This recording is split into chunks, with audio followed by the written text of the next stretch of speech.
teoria histórico-cultural e o papel da linguagem.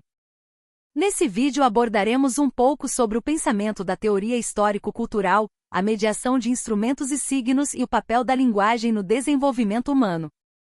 A teoria histórico-cultural tem como objetivo central explicar os aspectos tipicamente humanos do comportamento, do seu desenvolvimento e como eles se formaram ao longo da história humana e como se desenvolvem durante a vida do sujeito.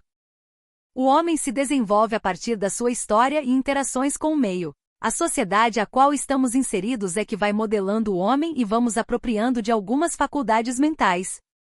Para Vygotsky, a criança nasce em um mundo pronto e vai se adaptando ao contexto social, à medida que adquire conhecimentos a partir das culturas das quais ela se integra. Assim, para Vygotsky, o caminho do objeto até a criança e desta até o objeto passa através de outra pessoa.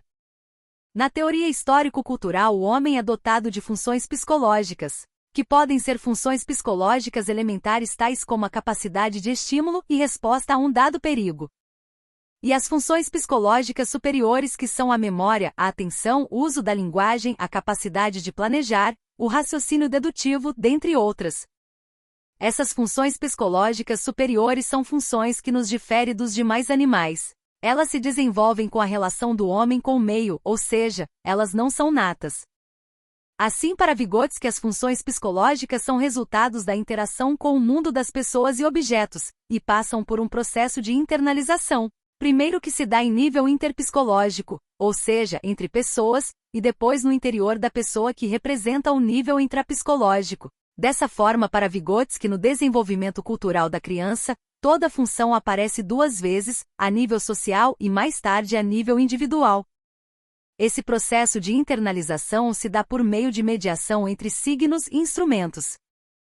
Os instrumentos são voltados para fora do indivíduo, ou seja, é o elemento interposto entre o homem e o objeto de seu trabalho que possibilita sua ação na natureza. Como exemplo de instrumentos temos o machado em que o homem utiliza para cortar a árvore.